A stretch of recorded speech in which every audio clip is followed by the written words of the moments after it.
Danny Butcher came out on top of a competitive four-sided contest to succeed Dr. Kenny Anthony as Labour's candidate for Vieux Fort South.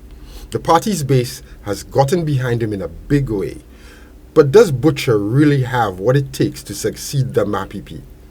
And what are his big ideas?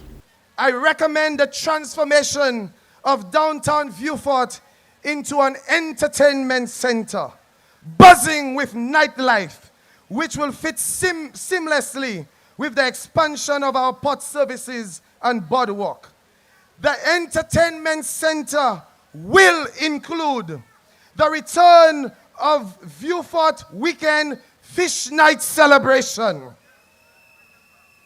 modern mini cinema for our family entertainment, restaurants, food courts, cafes, gaming centers, bars, indoor conferences, and private functions. In the days of the American military base, Vieux Fort, for better or worse, was the most entertaining place in St. Lucia.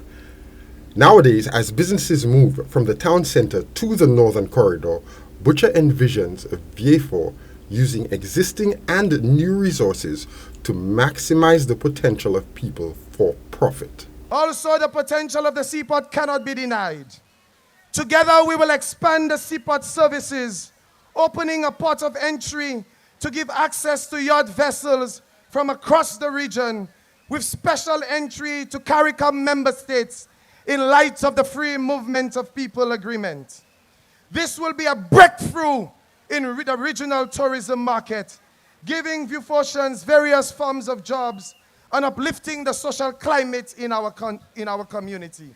It's not all about entertainment. He envisions a modern bus terminal, increased road connectivity, competitive vendors markets, a sporting city inside the George Odlum Stadium, and a high-performance training center at the Philip Marcellet grounds named for Vieux Fort legend Emmanuel Bellas. But who is going to manage these transformations? We must establish the Vieux Fort South Management Foundation with responsibility for urban renewal, tourism development in Vieux Fort, and special administration and care for our fishers in Vieux Fort South. From any candidate in any other administration, these promises would sound like pie in the sky.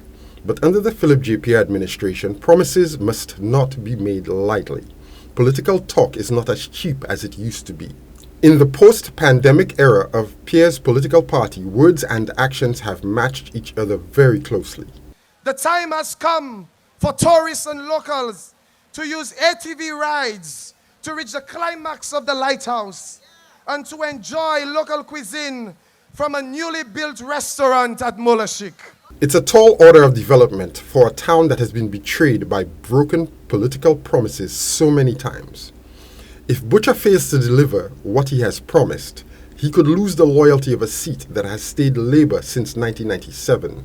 If he can fulfill even part of the promise to make tourism dollars flow through the small business at the center of the town, however, he will be floating on a rising tide that lifts all boats, not just in Vieux Fort South. For Choice News Now, I'm Jason Seaflay.